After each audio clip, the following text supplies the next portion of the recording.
Subscribe कीजिए गुरु ज्ञान channel को और बेल आइकन दबाइए लेटेस्ट वीडियो सबसे पहले देखने के लिए।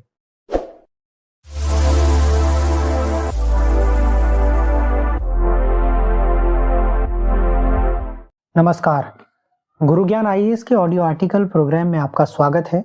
मैं हूं ए के उपाध्याय और चर्चा करेंगे क्रिप्टो करेंसी के रेगुलेशंस पर। चलिए शुरुआत करते हैं। हाल ही में आयोजित सिडनी डायलॉग में हुए अपने वर्चुअल संबोधन में भारतीय प्रधानमंत्री के द्वारा क्रिप्टो करेंसी पर वैश्विक सहयोग की बात की गई है। आयोजित सिडनी डायलॉग में India's technology evolution and revolution विषय पर संबोधन देते हुए प्रधानमंत्री ने कहा है कि डिजिटल तकनीक ने आसपास के परिदृश्य को तेजी से परिवर्तित किया है, जिस परिवर्तन के सापेक्ष सभी को तैयार रहने की आवश्यकता है। भारतीय प्रधानमंत्री ने क्रिप्टो करेंसी पर वैश्विक सहयोग की बात करते हुए यह कहा है कि यह उन क्षेत्रों में से एक है जहां सभी लोकतांत्रिक देशों को मिलकर सहयोग करना चाहिए। इसके साथ ही प्रधानमंत्री ने यह कहा कि क्रिप्टो करेंसी का बढ़ता प्रयोग एक संवेदनशील मुद्दा है तथा किसी भी स्थिति में यह गलत हाथों में नहीं जाना चाहिए। चलिए एक नजर डालते हैं प्रधानमंत्री के द्वारा सिडनी डायलॉग में कहे गए कुछ मुख्य बिंदुओं पर।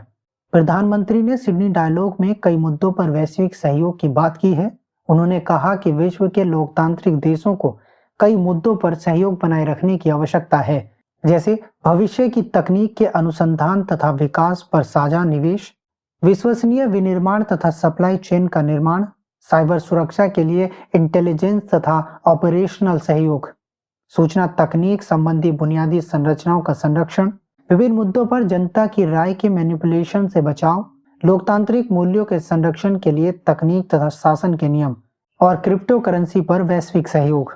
इन सभी मुद्दों के साथ प्रधानमंत्री ने क्रिप्टो करेंसी पर अपनी चिंताओं को व्यक्त करते हुए कहा है कि यह गलत हाथों में नहीं जानी चाहिए। इसके साथ ही उन्होंने क्रिप्टो करेंसी पर भारत के नियामकीय पकड़ की तैयारी को भी बताया है। देखते हैं क्या है क्रिप्टो करेंसी। क्रिप्टो करेंसी आभासी मुद्रा की वैश्विक स्तर पर स्पष्ट परिभाषा नहीं है। वास्तव में क्रिप्टो करेंसी का आरंभ बिटकॉइन नामक एक क्रिप्टो करेंसी के उद्भव से हुआ, जिसका संस्थापक सातोशी नाकामोतो को माना जाता है। यह करेंसी ब्लॉकचेन नामक तकनीक पर आधारित है। ब्लॉकचेन तकनीकी पर आधारित यह क्रिप्टो करेंसी पूर्ण रूप से नियमन से परे है, क्योंकि ब्लॉकचेन तकनीकी किसी भी ट्रांजैक्शन में तीसरे पक्ष का उन्मूलन करता है। ब्लॉकचेन तकनीकी पर आधारित बिटकॉइन पूर्ण रूप से एक इलेक्ट्रॉनिक ट्रांजैक्शन सिस्टम है जो अंतरवैयक्तिक तथा विकेंद्रीकृत है। वर्तमान में विश्व भर में 1500 से अधिक क्रिप्टो करेंसी प्रचलित हैं। बिटकॉइन के अतिरिक्त पिछले दिनों सोशल मीडिया कंपनी फेसबुक द्वारा घोषित लिब्रा, एथेरियम आदि क्रिप्टो करेंसी के कुछ उदाहरण हैं। ये केंद्रीय बैंक से स्वतंत्र संचालित होते हैं। बात करते हैं क्रिप्टो करेंसी के लाभ की। क्रिप्टो करेंसी का सबसे बड़ा लाभ इसकी गोपनीयता है। किसी भी तीसरे पक्ष की अनुपस्थिति में लोगों की निजी जानकारी सुरक्षित रहती है, जो डेटा संरक्षण के लिए आवश्यक है। इसके अतिरिक्त क्रिप्टो करेंसी के ट्रांजैक्शन में किसी भी बैंक अथवा अन्य बिचौलियों की आवश्यकता नहीं होती, जो ट्रांजैक्शन की क्षमता को बढ़ाता है तथा बहुत ही कम खर्च में लेन देन को सक्षम करता है। क्रिप्टो करेंसी के प्रयोग से बिना किसी अतिरिक्त शुल्क के विदेशी ट्रांजैक्शन भी संभव हैं। जहां विश्व भर में क्रिप्टो करेंसी से बहुत से लाभ हैं, वहीं उससे कई जुड़ी चिंताएं भी हैं। एक उपयुक्त इलेक्ट्रॉनिक ट्रांजैक्शन सिस्टम होने के उपरांत भी क्रिप्टो करेंसी के प्रयोग के साथ कई प्रकार की चिंताएं जुड़ी हुई हैं, जो इसे नियमन के अधीन लाए जाने की मांग करती है। विकेंद्रीकृत व्यवस्था होने के कारण क्रिप्टो करेंसी का नियमन नहीं हो सकता है, अर्थात यदि क्रिप्टो करेंसी के ट्रांजैक्शन में किसी भी प्रकार की कोई समस्या उत्पन्न होती है तो क्रिप्टो करेंसी के उपयोगकर्ता के लिए शिकायत निवारण तंत्र नहीं होता है। जिस प्रकार रुपए की गारंटी भारत में रिजर्व बैंक के द्वारा ली जाती है, उस प्रकार क्रिप्टो करेंसी की कोई गारंटी नहीं होती है। क्रिप्टो करेंसी बहुत ही उच्च तकनीकी की मांग करती है, जबकि भारत सहित संपूर्ण विश्व में इतनी उन्नत तकनीकी को प्रयोग करने वालों की संख्या नगण्य है। क्रिप्टो करेंसी में निवेश करने के उपरांत किसी भी प्रकार की धोखाधड़ी, फ्रॉड के लिए निवेशक अत्यंत सुभेद्य हो जाता है। नियंत्रण के अभाव में क्रिप्टो करेंसी के मूल्य में बहुत तेजी के साथ उछाल या गिरावट देखने को मिलती है। उदाहरण को देखें तो दिसंबर 2017 में बिटकॉइन की कीमत 19,000 अमेरिकी डॉलर से अधिक थी, जबकि दिसंबर 2018 में इसकी कीमत घटकर 3200 अमेरिकी डॉलर रह गई। यदि क्रिप्टो करेंसी ट्रांजैक्शन का प्रयोग किसी गैरकानूनी काम जैसे हथियार, ड्रग सप्लाई, कालाबाजारी इत्यादि में हो तो यह अराजक तत्व राज्य की पहुंच से बाहर हो जाएंगे। ऐसी स्थिति आंतरिक सुरक्षा के लिए खतरा पैदा करेगी, जो संगठित अपराध और आतंकी वित्तीय को बढ़ावा देगा। वैश्विक स्तर पर इंटरपोल के द्वारा भी आपराधिक वित्त तथा क्रिप्टो करेंसी के संदर्भ में एक वैश्विक सम्मेलन आयोजित किया गया था, जिसमें इन दोनों के गठबंधन के संदर्भ में चर्चा की गई थी। यदि क्रिप्टो करेंसी के ट्रांजैक्शन में आपसे कोई भूल हो जाती है तो आप अपने पैसे का रिफंड प्राप्त नहीं कर सकते हैं, जो एक अच्छी अर्थव्यवस्था तथा निवेश स्थितियों के लिए चुनौती है। क्रिप्टो करेंसी के रेगुलेशन के लिए क्या प्रयास किए गए हैं?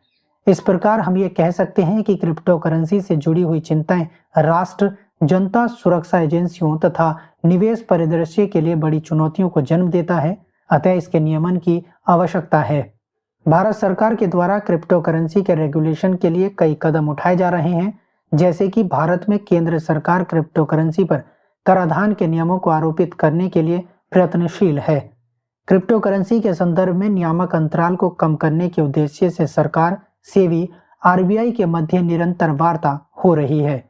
क्रिप्टो करेंसी के धारक तथा ट्रेडर के मध्य होने वाले लेन-देन पर कैपिटल गेन टैक्स के नियम आरोपित किए जा सकते हैं। इसके साथ ही क्रिप्टो करेंसी के सेवा प्रदाताओं पर 18% का जीएसटी स्लैब आरोपित किया जा सकता है। क्रिप्टो करेंसी को नियमन में लाने की भी कुछ समस्याएं हैं। विभिन्न चुनौतियों के कारण क्रिप्टो करेंसी का नियमन अनिवार्य है, परंतु क्रिप्टो करेंसी के नियमन में उतनी ही समस्याएं भी हैं। क्रिप्टो करेंसी को नियमन में लाने के लिए इसको परिभाषित करने की आवश्यकता होगी। क्रिप्टो करेंसी के सेवा प्रदाता एजेंसियों का पता लगाना एक कठिन कार्य है। विकेंद्रीकृत व्यवस्था के कारण धारक तथा ट्रेडर के मध्य होने वाले लेनदेन की जानकारी कर पाना बहुत ही तकनीकपूर्ण कार्य है। इसमें अन्य इंफ्रास्ट्रक्चरल तथा विधिक समस्याएं आएंगी। इसे जीएसटी स्लैब में लाने के लिए जीएसटी काउंसिल के सम्मुख रखना होगा, उसके बाद ही इस पर करारोपण हो सकता है। अतः यह नीतिगत समस्या भी कुछ समय ले सकती है। बात करें निष्कर्ष की तो 2018 में भारतीय रिजर्व बैंक के द्वारा क्रिप्टो करेंसी को बैन कर दिया गया था, परंतु सुप्रीम कोर्ट के द्वारा उस प्रतिबंध को निरस्त कर दिया गया।